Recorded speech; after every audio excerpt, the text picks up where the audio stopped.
উসিলায় বহু বান্দা মাফ পাবে। যেমন একটা হাদিস আমি শোনাই, নবীজি বলেন হাসরের মাঠে একজন মানুষের ফয়সালা হয়ে যাবে জাহান্নামে, সে জাহান্নামের দিকেই যাচ্ছে, কিন্তু বারবার শুধু পিছনে তাকাইতেছে, আল্লাহর দিকে চায়। আল্লাহ তারে আটকাবে না। আল্লাহ বলবেন, কিরে বান্দা, তোর ফয়সালা হয়েছে জাহান্নাম, তুই জাহান্নামে যাবি, তো বারবার আমারে দেখোস কেন? আমার ভাই কি চাও? তখনই লোকটা বলবে, মালিক, দুনিয়ার জমিনে শুনেছি, উলামায়ে কেরামের জবানে শুনেছি, হাসরের ময়দানে আল্লাহ তুমি নাকি ছোট থেকে ছোট উসিলায় বহু বান্দা বান্দিরে মাফ করব। কেন জানি গো আমার মন বলে, আজ হাসরের ময়দানে কোন একটা উসিলা ধরে তুমি আমাকে মাফ করে দাও কিনা, এই বুক ভরা আশা নিয়ে শুধু বারবার তোমার দিকে তাকাও। আল্লাহ পাক বলবে, ফেরেশতারা আমার বান্দারে ফিরে আনো, তার কথাটা আমি আল্লাহর কাছে খুব ভালো লাগছে,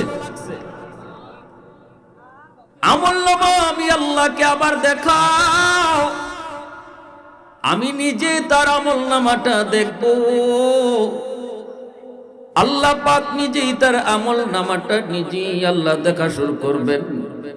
আল্লাহ পাক তখন বলবেন, বান্দা, এই যে তোর আমলনামায় গুনার পাল্লা ভারী, নেকির পাল্লা হালকা, এজন্যই তোমার ফয়সালা হয়েছে জাহান্নাম। কিন্তু বান্দা বল, ওই যে তোর আমলনামায় আমি দেখতেছি দুনিয়ার অমুক জায়গায় একটা মাহফিল, ওই যে মনে করেন পুরুষোত্তমপুর, মনে করেন পুরুষোত্তমপুরের আজকের মাহফিলে তোরে কোনো এক জায়গায় বসা দেখা যাইতেছে। বান্দা বল, কেন তুমি সেখানে হাজির হয়েছ? সুবহানাল্লাহ। কইব, মালিক, দুনিয়ার কোনো লোভে নয়, দুনিয়ার কোনো কিছু পাওয়ার জন্য নয়, ওই জায়গায় গিয়েছিলাম শুধুমাত্র তোমাকে খুশি করার জন্য। কথাটা শোনা মাত্রই আল্লাহ পাক বলবেন, বান্দা শুন, আমি আল্লাহর আদত হচ্ছে ক্ষমা করে দেওয়া, মাফ করে দেওয়া, কিন্তু আমার নিজাম হচ্ছে উসিলা ছাড়া মাফ করি না। ওই দিনে মাহফিলে বসাকে উসিলা বানায়া আজ হাসরের ময়দানে আমি আল্লাহ তোরেও মাফ করে দিলাম। মুসলমানের আওয়াজে কও সুবহানাল্লাহ, আরেকটু জোরে কও আল্লাহু আকবার, আরো জোরে আল্লাহু আকবার। প্রশংসা করব কার? আরো জোরে বলি কার? वहदत की हिफाजत नहीं बेक़ुव्वत बाज़ो,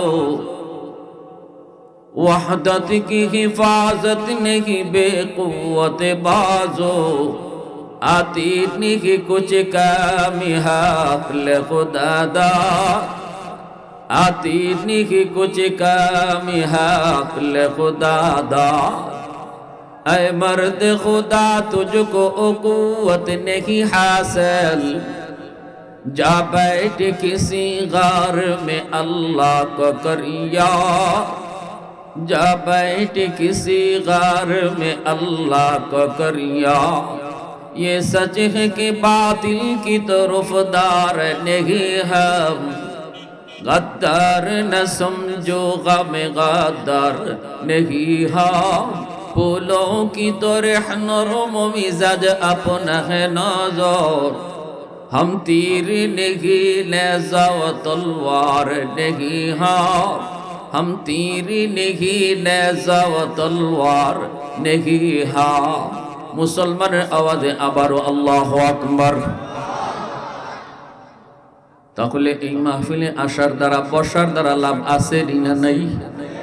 আজকের এই মাহফিলে বসাকে ওসিলা বানায়া আল্লাহ যদি তোমাকে আমাকে মাফ করে দেন রে যুবক, বলো আল্লাহ পারে কি পারে না? এই ক্ষমতা আল্লাহর আছে না নাই? নাকি আল্লাহ কারো কাছে জবাব দেওয়া লাগবে? উলামায়ে কেরামের চেহারার দিকে তাকাও, মহব্বতের নজরে তাকাও, হাসরের মাঠে এটাও নাজাতের উসিলা হয়ে যায়। ইমাম গাজ্জালি রাহমাতুল্লাহি আলাইহি দাকাইকুল আখবার নামক কিতাবের ভিতরে নবীর হাদিস এনেছেন, হাসরের মাঠে আল্লাহ এমনই তার একজন বান্দারে মাফ করতে চাইবেন, কিন্তু উসিলা আল্লাহ পাইতেছেন না। এবার আল্লাহ নিজেই বলবে, বান্দা বল, দুনিয়াতে কোনদিন তুই কোন আলেমের মজলিসে বসছিলি কিনা? কোনদিন কোন আলেমের মজলিসে বসছিলা কিনা? তুমি একটু উসিলা বের করো, এই উসিলা পাইলো আমি তোরে মাফ করে দিব। কইব না গো মালিক, মনে পড়ে না, মনে পড়ে না।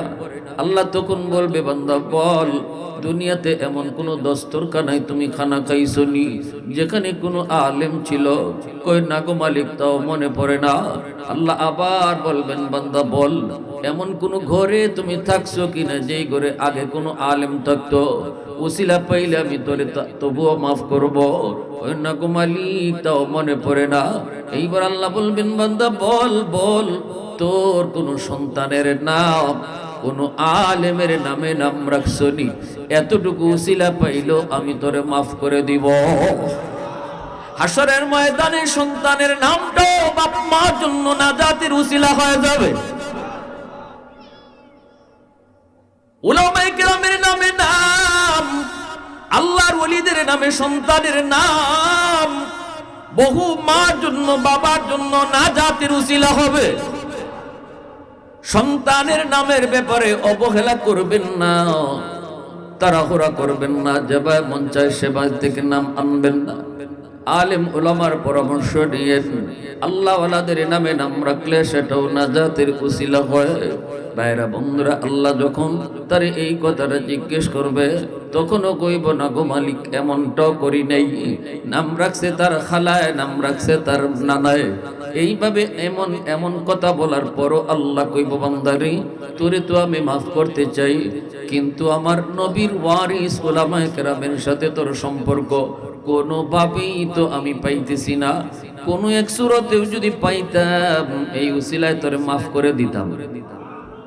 এজন্যই তো রাসূল কইছে, কুন আলিমান আও মুতাআল্লিমান আও মুহিব্বান আও মুঈনান ফালা তাকুন খামিসা। চার দলের ভিতরে থাকো, দুনিয়া তো সফল, আখিরাত তো সফল। হয় তুমি আলেম হও, নয় তুমি তালেবে ইলম হও, নয় আলেমদেরকে মহব্বত করো, উলামায়ে কেরামকে সহযোগিতা করো। এই চার দলের ভিতরে যে থাকবো, আল্লাহ রাসূল কয় সে দুনিয়া তো সফল, আখিরাত তো সফল। আর উলামায়ে কেরামের প্রতি বিদ্বেষ, আলেমদের প্রতি তার দুশমনি, মাদ্রাসার প্রতি তার হিংসা। এমন কোন মানুষ, সে যদি নামাজিও হয়, সে যদি দিনদার হয়, বহুত বড় হাজি আর গাজীও যদি হয়, লক্ষ লক্ষ টাকা মসজিদ মাদ্রাসায় যদি দান করে, রাইসুল মুফাসসিরিন আব্দুল্লাহ ইবনে আব্বাস রাদিয়াল্লাহু তাআলা আনহু এই উম্মতের ভিতরে যিনি সবচেয়ে বেশি আল্লাহর কালাম বুঝলেন, নবীদের সার্টিফিকেট দিয়েছেন, আমার উম্মতের ভিতরে আমার চাচাতো ভাই আব্দুল্লাহ চেয়ে কোরআন কেউ বেশি বুঝে নাই, ভবিষ্যতে কেউ বুঝবেও না। আল্লাহু আকবার। সেই রাইসুল মুফাসসিরিন আব্দুল্লাহ ইবনে আব্বাস রাদিয়াল্লাহু তাআলা আনহু বলেন, যদি কেউ কয় মৌলবীদেরকে ভালো লাগে না, মৌলবীদের কথা আমার সহ্য হয় না, উলামায়ে কেরাম দেখলে আমার গা জ্বলে, তিনি বলেন যে বেঈমান হয়ে মরবে। এমনকি তিনি এমনও বলেছেন, যদি আমার কথা তোমাদের বিশ্বাস না হয়, কসম করে বলি, কবর খুদো, কবর খুইদা দেখো, চেহারা তোমরা কিবলামুখী করে রাখছো, কিন্তু কবর খুদলে দেখবা ফেরেশতারা তার চেহারাকে কিবলা থেকে ঘুরায় দিছে। নাউজুবিল্লাহ, জোরে কও, আরো জোরে কও, নাউজুবিল্লাহ। কত বড় হুমকি, কত বড় কথা বললেন। এই উম্মতের সবচেয়ে বড় মুফাসসির যিনি ছিলেন, নবীজির বহুত বড় একজন সাহাবী, উম্মতের ভিতরে যিনি সবচেয়ে বেশি কোরআন বুঝলেন, কত বড় কথা তিনি বললেন। এজন্যই কিয়ামতের ময়দানে আল্লাহ পাক ওই মানুষটারে বলবে, বান্দা বল, বল, সন্তানের নামটাও কোনো আলেমের নামে নাম রাখছনি? এতটুকু উসিলাও যদি পাই, আমি আল্লাহ তোরে মাফ করব। তখনও কয় না গো মালিক ভুল করেছি। এইবার আল্লাহ পাক শেষমেশ তারে যেই কথাটা বলবেন, আল্লাহ এবার শেষমেশ তারে বলতেছেন, বান্দা এখন একটু ক, দুনিয়াতে এমন কোন তোর বন্ধু ছিল কিনা যেই বন্ধু উলামায়ে কেরামকে ভালোবাসতো? এতক্ষণ পর্যন্ত মালিক শুধু ডাইরেক্ট সম্পর্ক আছে কিনা সেটা প্রমাণ করার চেষ্টা করেছেন, ডাইরেক্ট আলেমদের সাথে তার সম্পর্ক আছে কিনা এটা আল্লাহ বের করার চেষ্টা করেছেন। কিন্তু ডাইরেক্ট যখন পেলেন না, তখন আল্লাহ পাক ইনডাইরেক্ট খুঁজতেছে, ভায়া ধইরা খুঁজতেছে, এমন কোন বন্ধু তোর ছিল কিনা যেই বন্ধু আলেমদেরকে ভালোবাসতো, মাদ্রাসাকে মহব্বত করত, ছাত্র উস্তাদকে বড় ভালোবাসতো, মসজিদের ইমাম মুয়াজ্জিনকে বড় ভালোবাসতো, সমাজের উলামায়ে কেরামকে দাম দিত, সম্মান করত, এমন কোন বন্ধু তোর ছিল কিনা একটু কও। তখনই কয় মালিক মনে পড়েছে। আল্লাহু আকবার জোরে কও। তখনই কইব মালিক মনে পড়েছে, দুনিয়াতে আমার একজন বন্ধু ছিল, আমার ওই বন্ধুটা ছিল নামাজি, বড় দিনদার, আল্লাহওয়ালা, উলামায়ে কেরামের সাথে সে সম্পর্ক ছিল, আলেমদের সাথেই চলতো, মাদ্রাসায় আসা যাওয়া করত, ছাত্রদের হালত আমারে মাঝে মাঝে শুনাইতো, কখনো কখনো আমি তার কাছেও সাহায্য দিতাম। এজন্য দুনিয়াতে বন্ধু কারে বানাও, এটাও কিন্তু একটা সাবজেক্ট। বন্ধু যদি ভালো হয় এটাও নাজাতের উসিলা হয়। আল্লাহু আকবার জোরে কও। নামাজি দিনদার আল্লাহওয়ালা বন্ধু যদি হয়, সেই বন্ধুত্বটাও নাজাতের উসিলা হয়। মদখোর, গাঞ্জাখোর, ইয়াবাখোর, নেশাখোরের সাথে চলবা, এটাও তোমার জাহান্নামে যাওয়ার উসিলা হবে। ভালোর সাথে চললে ভালো হওয়া যায়, খারাপের সাথে চললে খারাপ হয়। বহু ভালো লোকের সন্তান নষ্ট হয়েছে খারাপের সাথে চলার কারণে, ঠিক কিনা জোরে কর। বাবা ভালো, বংশ ভালো, কিন্তু সন্তান পথভ্রষ্ট নষ্ট হয়েছে বন্ধুত্বের কারণে। এজন্য আমার এক উস্তাদ বলতেন, বাবা বন্ধু না, বাবা বন্ধু না, বাবা তোমার বন্ধু না, কও এটা বন্দুক, এটা বন্দুক। কি কইতেন?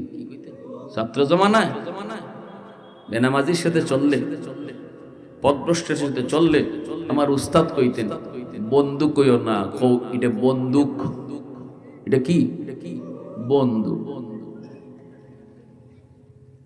আল্লাহ পাক বলবেন, বান্দা শুন,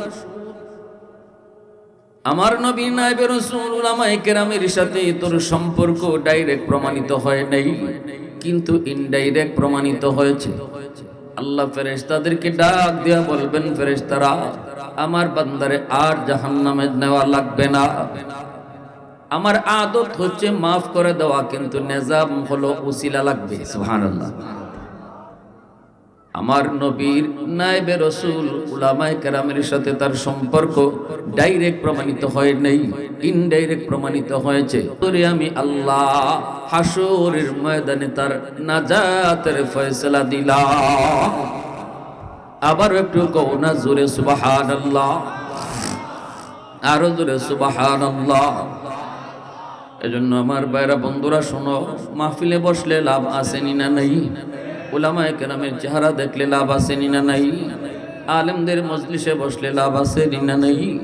ভাইরে যুবক, দুনিয়া বেশি দিনের না, অল্প দিনের ভিতরে হায়াতের জিন্দেগি শেষ হয়ে যাবে। কেউ জানে না কখন কার টিকেট চলে আসে। বাবার আগে কত সন্তান কবরে চলে যায়, দাদার আগে কত নাতি কবরে চলে যায়, বড় ভাইয়ের আগে ছোট ভাই কবরে চলে যায়। পত্রিকার পাতা উল্টাইলে দেখি শুধু যুবকের মৃত্যু আর মৃত্যু। গাড়ি অ্যাক্সিডেন্টে বুড়া মানুষ মারা যায় না, পত্রিকার পাতা উল্টায় দেখো রে যুবক, ঘর থেকে যুবক বের হয়েছে মার কাছ থেকে বিদায় নিয়া, ঘর থেকে বাবা বের হয়েছে সন্তানের কাছ থেকে হাসি মুখে বিদায় নিয়া। সেই বাবা আর সন্তানের কাছে ফিরে আসে না, সেই সন্তান আর মার কাছে ফিরে না।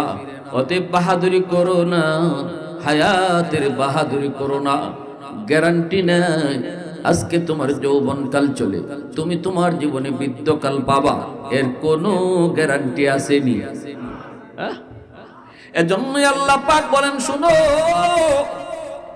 পবিত্র কোরআনে সূরাতুত তিনের মধ্যে আল্লাহ 4টা কসম খায়া বলেন, ওয়াত্তিন ওয়াজ-যাইতুন ওয়া তুরি সিনিন ওয়া হাযাল বালাদিল আমিন। আল্লাহ বলেন তিনের কসম, জাইতুনের কসম, পবিত্র তুর পাহাড়ের কসম, পবিত্র মক্কা নগরীর কসম। চার জিনিস কসমকে আল্লাহ পাক বলেন, যেই যুবক যৌবনে আমি আল্লাহর গোলামি করবে, যেই যুবক যৌবনে আমাকে ভয় করে চলবে, বৃদ্ধ বয়সে এসে যখন এই আমলটা করতে পারবে না, গায়ে তার শক্তি থাকবে না, কোমরে তার ব্যথা থাকবে, হাঁটুতে তার জোর থাকবে না, 5 ওয়াক্ত নামাজ মসজিদে যায় পড়ছে, গায়ে যতদিন শক্তি ছিল এখন তার গায়ে শক্তি নাই, ঘরের মধ্যে নামাজ পড়ে, আল্লাহ পাক কসম খেয়ে বলেন ইল্লাল্লাযীনা আমানু ওয়া আমিলুস সালিহাত ফালাহুম আজরুন গায়রু মামনুন। আল্লাহ বলে যুবক যৌবনে 5 ওয়াক্ত নামাজ তুমি মসজিদে গিয়ে আদায় করেছো, আজ তুমি ঘরে নামাজ পড়ো, গায়ে তোমার শক্তি নাই, কিন্তু এই শক্তি নিজে নিজে তুমি খাও নাই, বুড়া তুমি নিজে নিজে খাও নাই, বৃদ্ধ আমি আল্লাহ তোমাকে বানাইছি। অতএব বুড়া হওয়ার কারণে, গায়ের শক্তি কমে যাওয়ার কারণে যদি তুমি ঘরে নামাজ পড়ো, ঘরের নামাজের সওয়াব আমল নামায় উঠবে না, বরং যৌবনে মসজিদের সওয়াব আমি আমল নামায় উঠায় দিব। যুবক নামাজ পড়লো ঘরে, কিন্তু আমল নামায় আল্লাহ পাক উঠায় দিবেন মসজিদে জামাতের সওয়াব। ঠিক তেমনি ভাবে যখন তাহাজ্জুদের নামাজ পড়তো, গায়ে তোমার শক্তি ছিল, এখন তুমি শক্তি নেই, তাহাজ্জুদের নামাজ তুমি পড়তে পারো না, ঘুমায় রইছো, আফসোস করো, ও মালিক আমারও তো মন চাই তাহাজ্জুদ পড়তে, কিন্তু আমার গায়ে তো শক্তি নেই, আল্লাহ উঠতে তো পারি না, আল্লাহ কোমরে তো জোর নেই। এই আফসোসটা তুমি করতেছো। আল্লাহ কয় বান্দারে আমি সব দেখি। ফেরেশতাদেরকে আল্লাহ ডাক দিয়া কয়, ফেরেশতারা শুন, আমার বান্দা নিজে নিজে বুড়া হয় নাই, নিজে নিজে তার শক্তি ক্ষয় নেই, আমি তার শক্তি কেড়ে নিয়েছি, আমি তারে বুড়া বানাইছি। যদি আগের মতোই শক্তি থাকতো, তোমরা ফেরেশতারা যেমন একই বয়সে আছো, তোমাদের জীবনে এরকম যৌবন আর বুড়া বয়স নেই, একই বয়সের মধ্যে তোমরা আছো। অতএব রুকুতে যে আসো রুকুতেই আসো, সেজদায় যে আসো সেজদায় আসো। আমি যদি আমার বান্দারে তোমাদের মতোই বানাইতাম, তাহলে আজও সে তাহাজ্জুদ পড়তো। অতএব আমার বান্দা যদিও ঘুমাই রইছে, তবু আমল নামায় তাহাজ্জুদের সওয়াব উঠায়া দাও। আরেকটু আওয়াজ দিয়া কও না সুবহানাল্লাহ। প্রশংসা করব কার? জোরে কও মালিকের নাম কার? আলহামদুলিমান কদ্দারা খায়রাও ওয়া কাবালা, আলহামদুলিমান কদ্দারা খায়রাও ওয়া কাবালা, ওয়া শুকরু লিমান সাওয়ারা হুসনাও ওয়া জামালা, ফরদুন সামাদুন আন সিফাতিন খালকি বারিউন, রব্বুন আযালিয়্যুন খালাকাল খালকা কামালা, লা জিদ্দা ওয়ালা নিদ্দা ওয়ালা হাদ্দা লিমাওলা, লা জিদ্দা ওয়ালা নিদ্দা ওয়ালা হাদ্দা লিমাওলা, আল আনা কামা কানা ওয়ালাম ইয়ালকা যাওয়ালা, আল আনা কামা কানা ওয়ালাম ইয়ালকা যাওয়ালা। মুসলমানের আওয়াজে কও আল্লাহু আকবার। তাহলে বোঝা গেল, গায়ে যতদিন শক্তি আছে এতদিন যদি কেউ আল্লাহর বন্দেগী করে, যেই বয়সে তার গায়ে শক্তি থাকবে না, তার যৌবনের সবগুলি আমল আল্লাহ পাক বুড়া বয়সে জারি রাখবে। আল্লাহ পাক তার ইবাদতের পেনশন দিবে।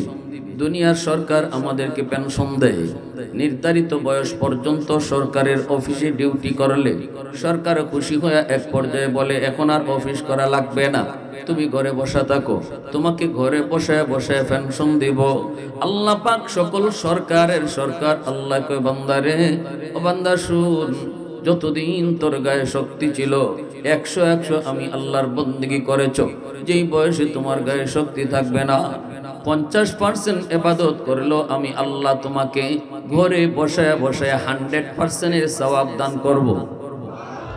আর একটু জোরে কও সুবহানাল্লাহ। এটা আল্লাহর পক্ষ থেকে ইবাদতের পেনশন। সুবহানাল্লাহ। কার জন্য? কার জন্য? ওই যুবকের জন্য যে যুবক যৌবনে কার গোলামি করছে। এই চিনি সারা অনেক যুবক হাজির। এই জমিনে যত আল্লাহর ওলি হয়েছেন প্রত্যেকে ওলির দফতরের নাম লেখাইছেন যৌবনকালে। পৃথিবীতে যত আল্লাহর ওলি হয়েছেন হবেন দফতরে নাম উঠছে যৌবনে। কারণ যৌবনের ইবাদত যুবককে ওলি বানায়। এই বয়সের ইবাদতটা আল্লাহর কাছে এত ভালো লাগে, এত প্রিয়। একজন যুবকের সেজদা আর হাজার বুড়া মানুষের সেজদা যদি ওজন দেওয়া হয়, যুবকের সেজদার পাল্লা ভারী হয়ে যায়। রাসূল বলেন লা ওয়ারআ কাল কাফতি আও কামা ক্বালা নবী আলাইহিস সালাম। আল্লাহর রাসূল বলেন উম্মতের দল, যেই মানুষটার গায়ে শক্তি ছিল গুনাহ করার, সুযোগ ছিল অপরাধ করার, এরপরও যে গুনাহ করে না, আল্লাহর ভয় করে না, সে ওই সময়টাতে ওই বয়সেই সে আল্লাহর ওলি হয়ে যায়। যুবকের সুযোগ ছিল গুনাহ করার, যুবকের সুযোগ ছিল গুনাহ করার, যুবকের গায়ে শক্তিও ছিল গুনাহ করার। ওয়াজ মাহফিলে না বইসা এই সময়টাতে সে অন্যায় করার সুযোগ তার ছিল, রাতের অন্ধকারে বন্ধুদের সাথে চুরি করার সুযোগ তার ছিল, ডাব চুরি করার মতো তার গায়ে শক্তিও ছিল, জিনা করার মতো শক্তিও ছিল। এরপরও যে যুবক কয় না আমি আমার আল্লাহকে ভয় করি, আমি আমার আল্লাহকে ভয় করি, বন্ধু তারে ডাকে ইয়াবা খাওয়ার জন্য, কয় না দোস্ত অন্ধকারে ইয়াবা খামু, কেউ দেখবে না, দেখবেন আমার আল্লাহ। এই চিন্তাটা কইরে যে যুবক গুনাহ থেকে বিরত থাকবে, রাসূল বলেন তোমরা জানো না ওই যুবক যৌবনেই আল্লাহর ওলি হয়ে যায়।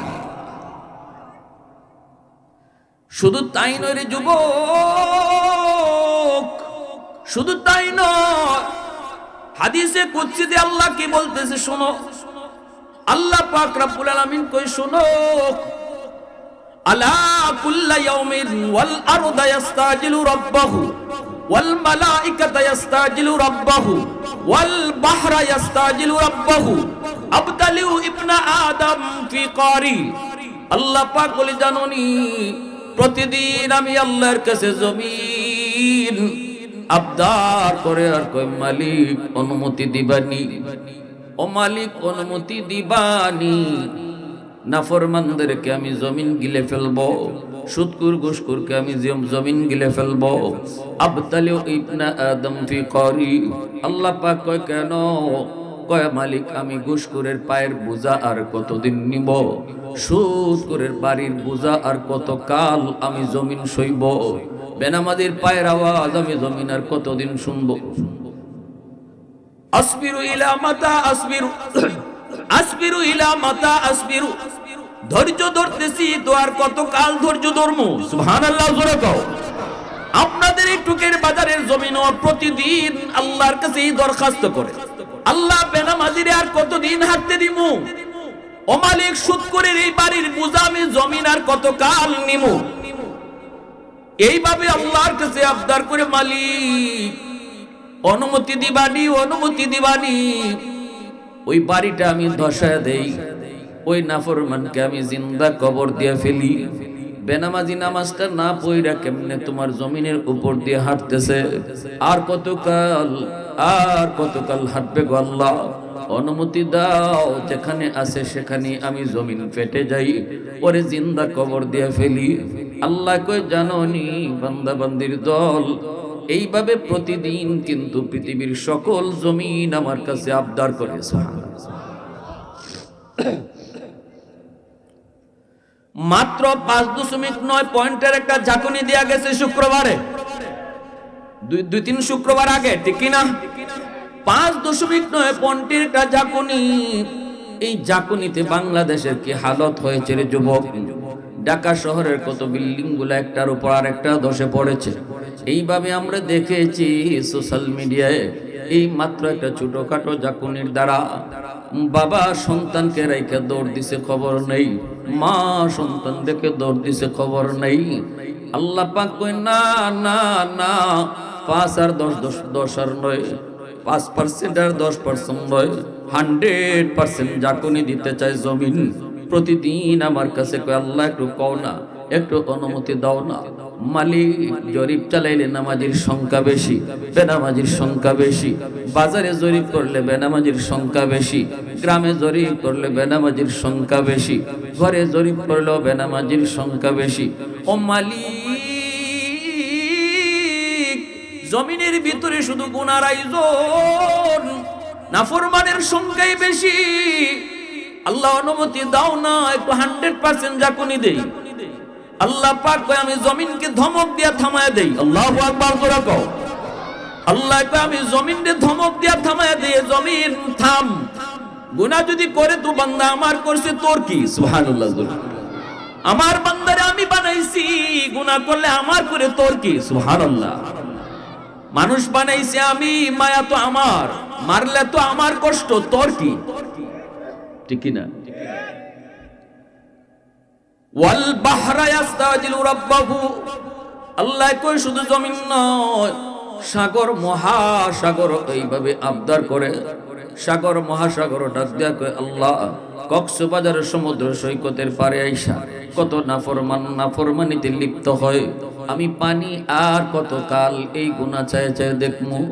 সাগরের পানিটা ডাক দিয়া আল্লাহ রে কয়, আল্লাহ এই নাফরমানদের নাফরমানি আমি এই সাগরের পানি আর কতদিন দেখমু, অনুমতি দাও, ডুবায়া দেই, ডুবায়া দেই, ডুবায়া দেই, নাফরমান গুলাকে আমি ডুবায়া দেই। চার ভাগের ভিতরে 3 ভাগটাই আল্লাহ শুধু পানি দিয়া সাজায় রাখছে দুনিয়া, একটা ভাগ মাত্র মাটি। এই মাটিকে যদি পানি চায় মুহূর্তের ভিতরে ডুবাইতে পারেনি না, পারে না। আল্লাহ বলে, ওই পানি ডাক দেয়া কয়, মালিক অনুমতি দাও, অনুমতি দাও, সব ডুবাই দেই। নাফরমানরা জমিনটারে নাপাক বানায় ফেলছে, এই আমি পানি দেয়া জমিনটারে পাক বানায় দেই। এইভাবে ফেরেশতারা পর্যন্ত আল্লাহর কাছে আবদার করে। তখনই আল্লাহ পাক কয়, রে জমিন, এ জমিন ভালো করে শোন, আমি আল্লাহ দেখতেছি এই জমিনে কত গুনাহ হয়, কত অত্যাচার হয়, কত জুলুম হয়। এরপর আমি কেন ধরি না জানুন? কারণ এই মানুষকে আমি আল্লাহ বড় আদর করে বানাইছি। আসমান আল্লাহ বানাইছেন কুন ফায়াকুন বইলা, জমিন আল্লাহ বানাইছেন কুন ফায়াকুন বইলা, ফেরেশতা আল্লাহ বানাইছেন কুন ফায়াকুন বইলা। কিন্তু আমারে আপনারে আল্লাহ পাক কুন ফায়াকুন বলে বানায় না। আমারে আপনারে যখন আল্লাহ বানাইছে, আল্লাহ পাক বলে খলাকতু বিয়াদাইয়া, আমি আমার নিজের হাত দিয়া বান্দা বান্দিরে বানাইছি। আল্লাহ পাক কইরে, জমিন যতদিন পর্যন্ত জমিনের ভিতরে 4 দল থাকবে, আমি জমিন টিকায় রাখবো। আল্লাহু আকবার জোরে বল। যতদিন পর্যন্ত জমিনে 4 দল থাকবে, আমি জমিন টিকায় রাখবো। লাউলা মাশাইখু রুক্কা ওয়াশ শাবাবু হুশা ওয়াল আতফালু রুদ্দা ওয়াল আনআমু রুদ্দা লাজআলতুস সামাআ হাদিদা ওয়াল আরদা খাফসাফা ওয়াত তুরাবা রামাদা ওয়ামা আনজালতু মিনাস সামাই কাতরা ওয়ামা আমবাততু মিনাল আরদি নাবাতা বাল আনজালতু আলাইকুমুল আযাবা সাব্বা। আল্লাহ পাক বলে, জানুনি 4 দল যতদিন জমিনের ভিতরে থাকবে, 1 নাম্বার হলো জমিনের ভিতরে আমি আল্লাহ যখন দেখি আমার কিছু বৃদ্ধ বান্দা বান্দি চুল দাড়ি তাদের সাদা হয়ে গেছে, কোমরে তার ব্যথা, হাঁটুতে তার ব্যথা, চামড়াটা পর্যন্ত ঢিলা হয়ে গেছে, চোখেও ঠিক মতো দেখে না, এরপরও লাঠি বর দিয়া আমার ঘর মসজিদের দিকে আগায়, টুকটুক টুকটুক করে করে যখন মসজিদের দিকে যায়, সাজদা দিতে তার বড় কষ্ট হয়, রুকু দিলে তার বড় কষ্ট হয়, মনে হয় যেন তার পায়ের রগ ছিঁড়ে যাইতেছে। এত কষ্ট করে যখন আমার বান্দা আমার কদমে সাজদা দেয়, তখন এই জমিনের প্রতি আমার মায়া লেগে যায়।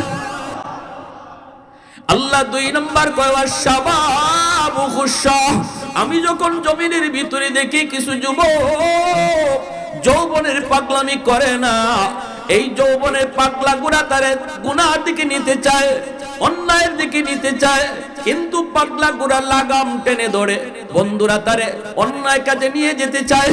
যুবক কয়, না, আমি আমার আল্লাহকে ভয় করি, কেউ না দেখলেও দেখেন আমার আল্লাহ। ঠিক কিনা জোরে কও।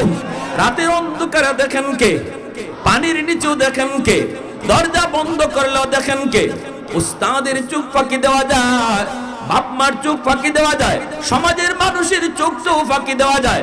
ফাঁকি দেওয়া যায় না একমাত্র কার চোখ? আওয়াজ আসতে কেন, জোরে বলো কার?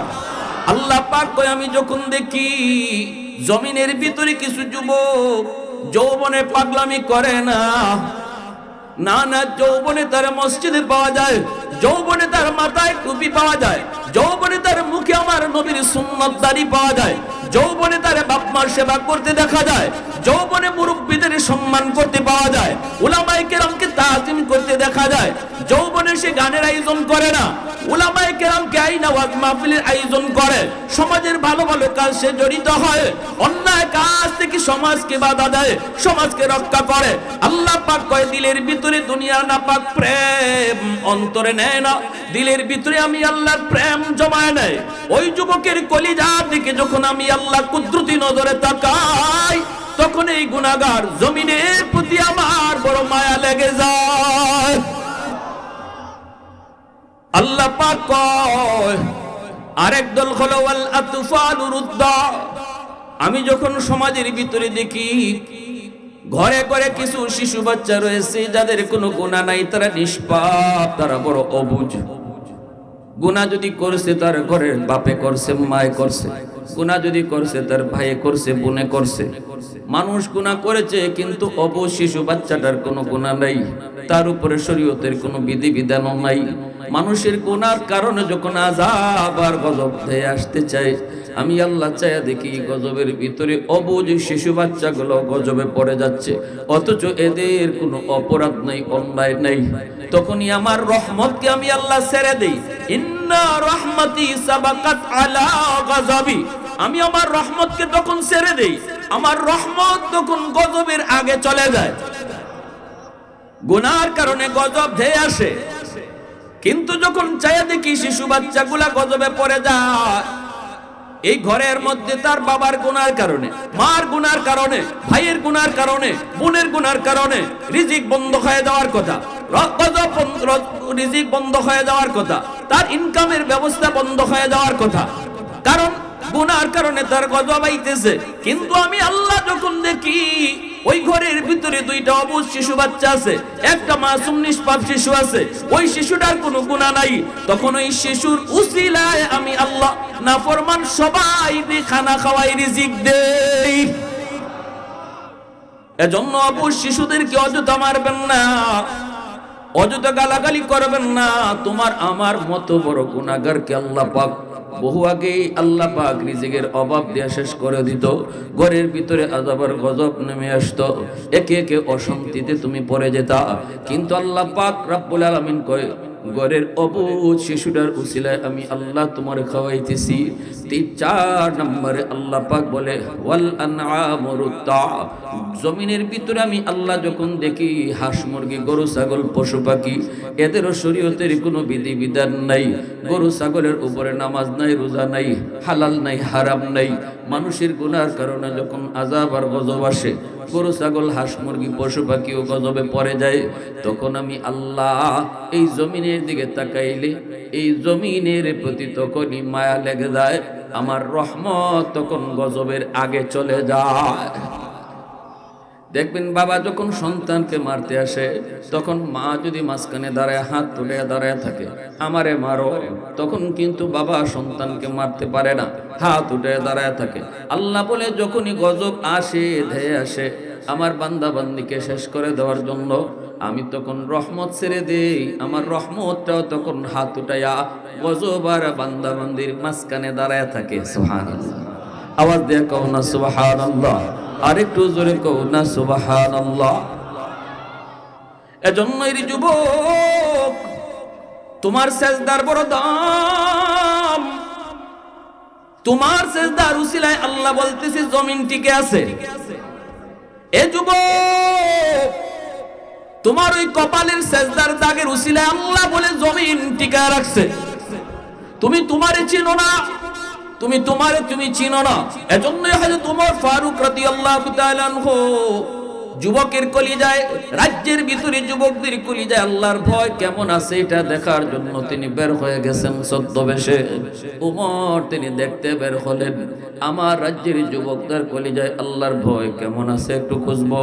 ছদ্মবেশে তিনি যাইতেছেন মরুভূমি দিয়া। হঠাৎ করে দেখেন একজন যুবক বকরি রাখালি করে। ওমর পাশে যায় নিজের পরিচয় না দিয়া বলতেছেন, যুবক একটা ছাগল আমার কাছে বিক্রি করো, অনেকগুলি টাকা তুমি পাবা, যত চাইবা ততই দিমু। যুবক বলতেছে, মুসাফির, এই ছাগলের মালিক আমি না, আমি একজন রাখাল, মালিক হলেন আমার অন্য।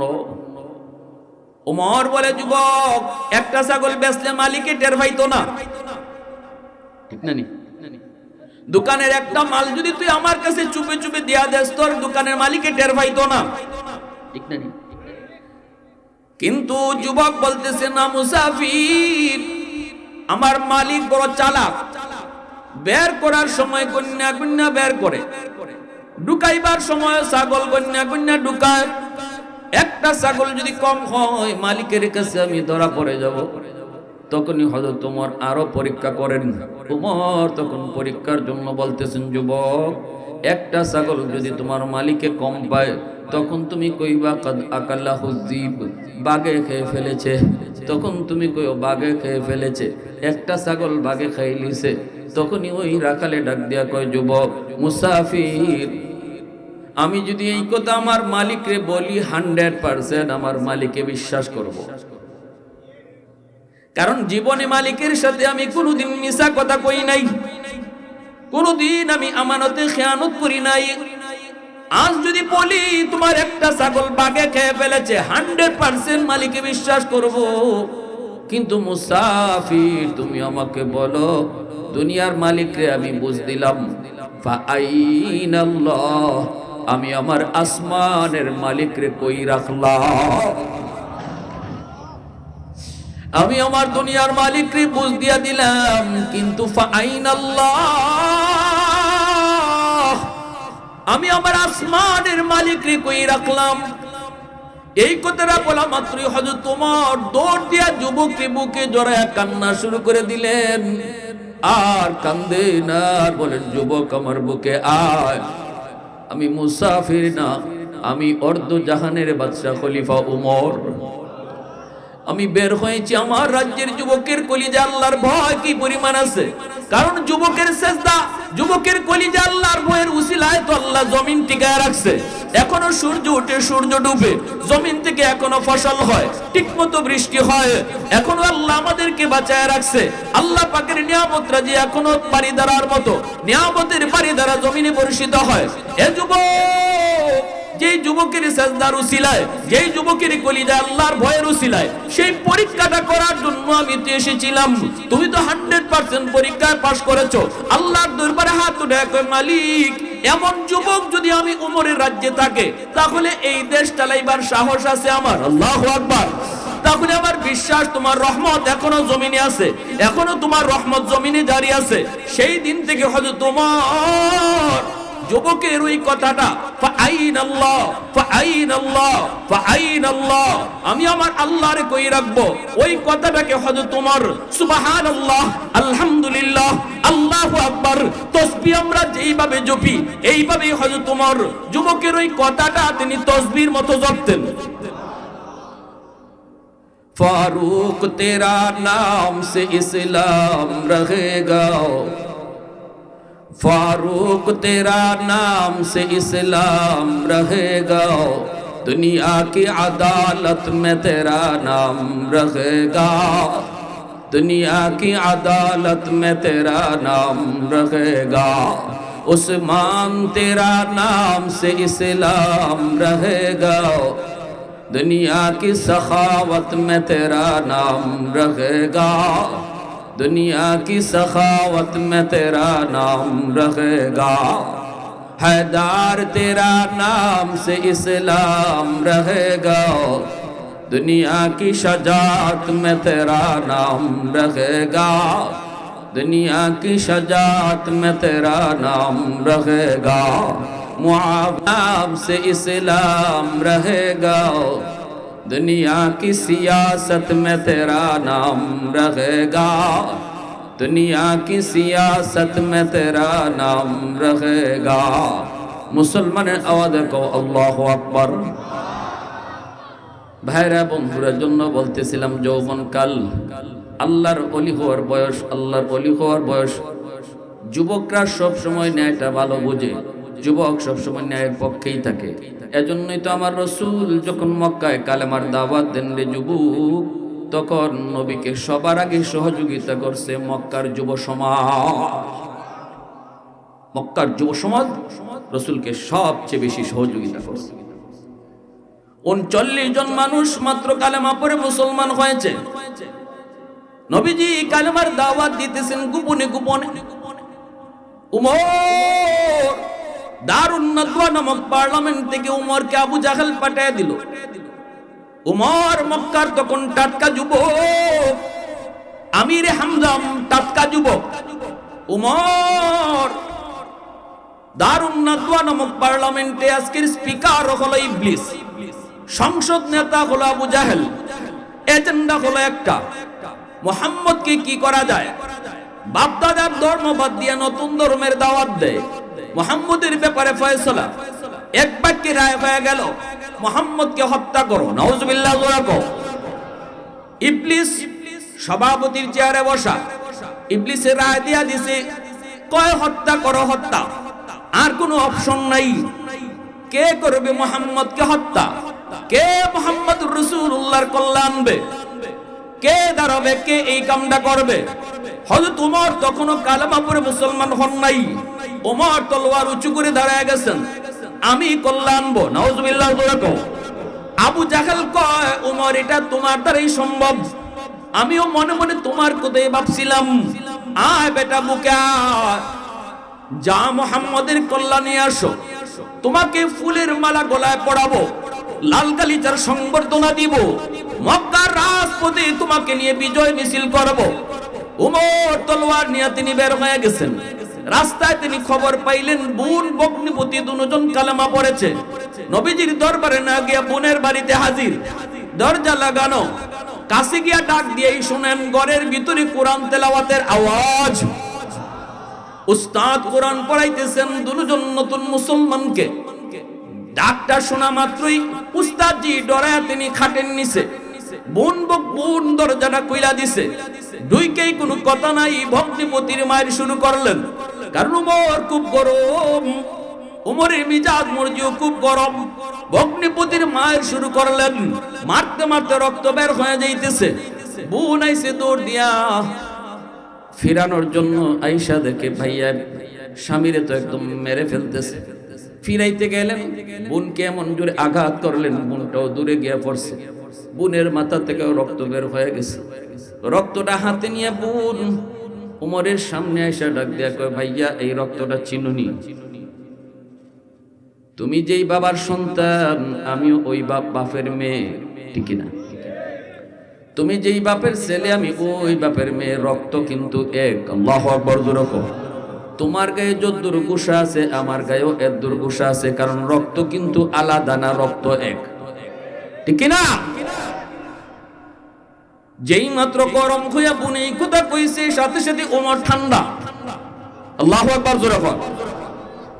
তুমি যেই বাপের ছেলে, আমি বাপের মেয়ে, রক্ত তোমার গায়ে যেটা, আমার গায়ে ওইটা, রাগ তোমার যদ্দুর, আমার অদ্দুর। শোনা মাত্রই উমর ঠান্ডা হয়ে গেলেন। এইবার উমর বলতেছে, তোমরা কি জানি পড়ছিল, আমার একটু শোনাইবা। এমনি চকির নিচ থেকে ওই উস্তাদজি বের হয়ে বলতেছেন, ওমর তোমার এই কথার মধ্যে আমি ঈমানের নূর পাইতেছি। আর আমি গতকাল নবীজির সাথে সাহাবায়ে কেরাম আমরা একটা দোয়াত শরীক ছিলাম। নবীজি আল্লাহর কাছে দোয়া করেছিলেন, আল্লাহ মাত্র আমরা 39 জন মানুষ কালেমা পড়ে মুসলমান হয়েছে, লুকায় লুকায় কালেমার দাওয়াত দিতে হয়, এখনো আমাদের কোনো শক্তি হয় নাই গো আল্লাহ। হয় আবু জাহেল নয়তো উমর, দুইজনের কোনো একজনকে কালেমা পড়ায়া তুমি মুসলমানদের শক্তি বাড়ায়া দাও, ইসলামের শক্তি তুমি বাড়ায়া দাও। নবীজি দোয়া করেছেন, মনে হয় ওমর আল্লাহ তোমার ব্যাপারে দোয়া কবুল করে ফেলছে, ঠিক না?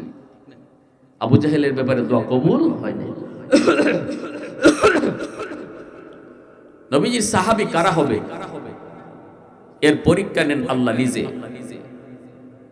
যেই সাহাবী হতে চায় পরীক্ষা নেন আল্লাহ নিজে। কিসের পরীক্ষা? মৌখিক না লেখিক? না, মৌখিকও নয়, লেখিকও নয়, কলবের পরীক্ষা। আল্লাহ কলবের পরীক্ষা নেন। কে নেন? যারে দেখা যায় না। কোন জিনিসের পরীক্ষা নেন? যেটা দেখা যায় না। জোরে কোন সুবহানাল্লাহ।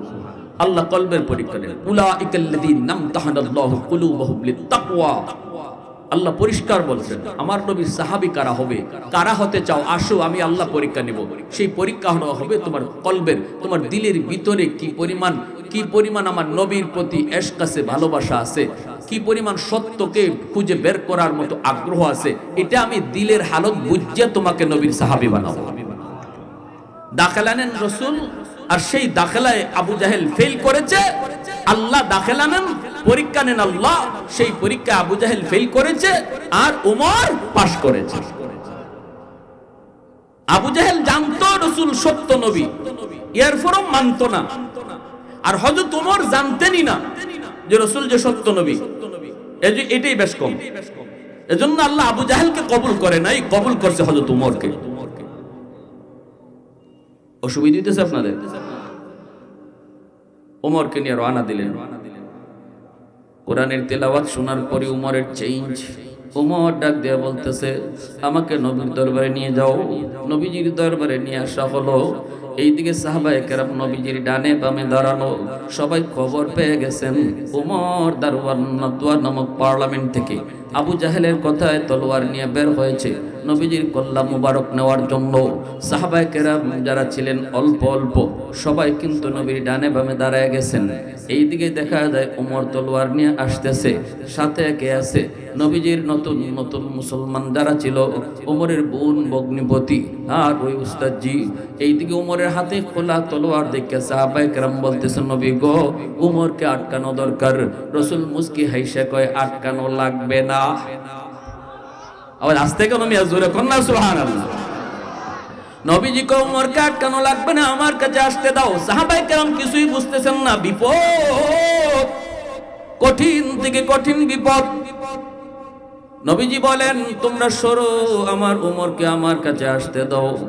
আমিরে হামজা তিনি দাঁড়ায় আছেন নবীজির পাশে, নবীর আপন চাচা বীর বাহাদুর তিনি দাঁড়ায় আছেন। উমরকে আটকানোর জন্য আমিরে হামজা দরকার। সুবহানাল্লাহ, জোরে বলেন। নবীজি বলতেছে, চাচা একটু সরেন, উমরকে আসতে দেন। আল্লাহু আকবার। ওমর নবীজির কাছে আসলেন, হাতের তলোয়ার, খোলা তলোয়ার নবীজির পায়ের নিচে রাইখে বলতেছে, নবী গো, বের হয়েছিলাম এই তলোয়ার দিয়ে আপনার মাথা মোবারক নেওয়ার জন্য। এখন আমি উমর আমার মাথা আপনার কাছে দিয়ে দিলাম। আপনি যে ভাই মন চায় এ ভাই আমারে কাটেন। সুবহানাল্লাহ, জোরে কও, আরো জোরে কও না সুবহানাল্লাহ। আল্লাহু আকবার। তো দিল মে তো আতা হে সমঝ মে नहीं आता, तो दिल में तो आता है समझ में नहीं आता, बस जान लिया मैं तेरी पहचान यही है। उल्फत में बराबर के वफा हो के जफा हो, हर चीज में लज्जत है अगर दिल में मजा हो। एक चश्मे ज़दन गाफिल नज़ा शाह नबाशी, शायद कि निगाह कुनदा गाह नबशी, शायद कि निगाह कुनदा गाह नबशी। এ যুবক, তোমার মতো একজন যুবকের কাহিনী শুনাইতেছি, শোনো। একজন যুবকের দ্বারা মক্কার চিত্র পাল্টায় গেছে। আল্লাহু আকবার, জোরে কও। কালেমা পড়ে মুসলমান হলেন, তাকবীরের আওয়াজ হলো, আকাশের ফেরেশতারা পর্যন্ত তাকবীর উঠাইলো। ওমরের ইসলাম গ্রহণের সময় আকাশের ফেরেশতারাও তাকবীর দিছে। ওমর কালেমা পড়ে মুসলমান হয়েই বলতেছে, নবী গো, নামাজ আপনার কই পড়তে মন চায়? রাসূল কয়, নামাজ পড়তে তো মন চায় আল্লাহর ঘর খানায় কাবার সামনে, এখন তো ঘরে লুকায় লুকায় পড়ি। ওমর বলে, না গো নবী, আর লুকায় লুকায় নামাজ নয়, আজ থেকে নামাজ হবে প্রকাশ্যে খানায় কাবার সামনে। খানায় কাবার সামনে ওমর নামাজ আদায় করেন। মক্কার কাফেররা সায়ে সায়ে দেখে, কারো কোনো সাহস নাই। আল্লাহু আকবার। রাসূলকে নিয়ে নামাজ পড়েন। রাসূল উপাধি দিলেন আনতা ফারিকু বাইনাল হাক্কি ওয়াল বাতিল। ওই দিন থেকে উমরের উপাধি হয়ে গেল ফারুক আযম। উমর কালেমা পড়ে মুসলমান হলেন, নবীকে নিয়ে নামাজ পড়লেন। এরপরে বলতেছেন, নবী গো, মক্কার রাজপথে কালেমার মিছিল করতে মন চায়। রাসূল বলে, মিছিলটা তুমি কোত্থেকে শুরু করবা, কোন দিকে তুমি নিবা? ওমর কয়, মিছিল শুরু হবে আপনার কদম মোবারক থেকে, আর লং মার্চ করবে ওই সংসদের দিকে, যেই সংসদ থেকে আমাকে পাঠানো হয়েছিল আপনার মাথা মোবারক নেওয়ার জন্য। সংসদে শয়তান এখনো বসা, এখনো আবু জাহেল বসা। আমি আপনার মাথা নিয়ে যাব ওই সংসদের দিকে, কালেমার মিছিল নিয়ে যেতে চাই। নবীজি কয়, ঠিক আছে, অনুমতি দিয়া দিলাম। এই দিকে কালেমার পতাকা উমরের হাতে, কালেমার মিছিল শুরু হয়ে গেল মক্কার রাজপথে। উমরকে নিয়ে 40 জন মুসলমান, উমর হলেন 40 নম্বর মুসলমান। 40 জনের কাফেলা মিছিল শুরু হলো মক্কার রাজপথে। এই দিকে সংসদ ভবনের কাছাকাছি যাওয়া মাত্রই আবু জাহেল মিছিলের আওয়াজ শুই না ডাক দিয়া কয়, কি রে বাকিরে আওয়াজ শোনা যায় কেন এত? একটু চায় চায় দেখতো। একজনে চায় আয়া কয়, উস্তাদ জি খবর বড় খারাপ। কয়, কিসের খবর? কয়, কালেমার মিছিল। কে মিছিল নিয়ে আইছে? কয়, উমরে মিছিল নিয়ে আইছে। কও কি তুমি উমরে না মুহাম্মদের কল্লা আনার কথা? কয়, না নেতা, মিছিলের নমুনায় কয় উমর আইতেছে আপনার কল্লা নেওয়ার লাগি। আবু জাহেল কয়, দেখি সভাপতি সাহেব আসেনি। ছায়া দেখে চেয়ার খালি। সভাপতি ছিল মিস্টার ইবলিস। কারণ ইবলিস উমরের নাম শুনলে এই দাঁড়ে ভালো থাকে না। এই রাস্তা দিয়ে উমর আইতেছেন, এই রাস্তা দিয়ে ইবলিস ঢুকেওই না। কারণ উমরের হাতের তলোয়ার থেকে খোলা, কোন সময় ইবলিস বাটে পড়ে এই চিন্তাও তো আছে। ঠিক না? এজন্য রাসূল বলে, সবার সাথে শয়তান থাকে, আমার উমরের লগে থাকে না। সাহাবীরা জিজ্ঞেসেন, ইয়া রাসূলুল্লাহ, আপনার সাথেও কি শয়তান থাকে? রাসূল কোন, আমার লগেও থাকে, তবে আমারটা কালেমা পড়ে মুসলমান হয়ে গেছে। আমারটা আমারে চালায় না, আমার কথায় চলে। আর তোমরার লগে যেটা আছে এটা খালি তোমরা চালায় সারাদিন। কিন্তু আমার উমরের সাথে শয়তান থাকেই না। যেরকম না সুবহানাল্লাহ। নবীজি একদিন এক জায়গায় খাড়াই রইছেন, হযরত ওমর আইতেছেন, রাসূল একটু অপেক্ষায়। নবীজির পাশে এক মহিলা ডুল বাজায়। ডুল বাজায়। আল্লাহ রাসূলকে দেখেও ডুল বাজানি বন্ধ করে না। রাসূল খালি মুস্কি আসে। রাসূল কিছু কই না। নবীরে দেখছে, এরপরও সাহস কি জান, দুল বাজাইতেছে। হযরত ওমর আইসুন, এটা দেখা মাত্রই সাথে সাথে ডুল রে কাফের তলে হারাই দিছে। তো আল্লাহ রাসূল হযরত ওমরকে দেখে একটু মুস্কি আসেন। হযরত ওমর কোন, ইয়া রাসূলুল্লাহ হাসেন কেন? রাসূল কোন, হাসতেছি বেটির কাণ্ড দেখে। তো কি হইছে? কই, বেটির দ্বারা আমি অতক্ষণ খাড়াই রইছি, বেটি আমারে ড্যাম কে আয় তবলা বাজায়, ওই খবরই নেই। কিন্তু তোমার ছায়া খালি দেখছে, সাথে সাথে ডুল রে কাফের তলে হারাইয়া পুরা বালা মানুষ ফেরেশতা। তো হযরত ওমর রাগ হয়ে গেছেন। মহিলার খালি কিচ্ছু কইবা, এমনি রাসূল কইন, ওমর থামো, কিচ্ছু কইও না, বেটির দোষ না। হযরত ওমর কইন, ইয়া রাসূলুল্লাহ, এটা কি দেখো বেটির দোষ না? বলে, হয় এটা বেটির দোষ না তো, এতক্ষণ পর্যন্ত বেটির লগে শয়তান আছিল, এজন্য আমারও কেয়ার করছে না। আর যেই মাত্র তোমারে দেখছে শয়তান গেছি গিয়া, তুই বেটির কি দোষ? দোষ তো শয়তানের, ঠিক কি না? আল্লাহ এরকম যুবকদের দ্বারাই কালেমার পতাকা পথ পথ করে মক্কায় উড়েছে, মদিনায় উড়েছে। এজন্য যুবক তৈয়ার হও, আগামীর দিন হবে ইসলামের, আগামীর দিন হবে কোরআনের, আগামীর সমাজ হবে ইসলামের। যদি মুসলিম যুব সমাজ তোমরা তৈয়ার থাকো, কারা কারা রাজি আছে একটু হাত উঠে আল্লাহকে দেখাও। আল্লাহ তুমি কবুল করো, সবাই বলি আমিন। ওয়া আখির দাওয়ানা আনিল হামদুলিল্লাহি রাব্বিল আলামিন। সুপ্রিয় উপস্থিতি, আমাদের মধ্যে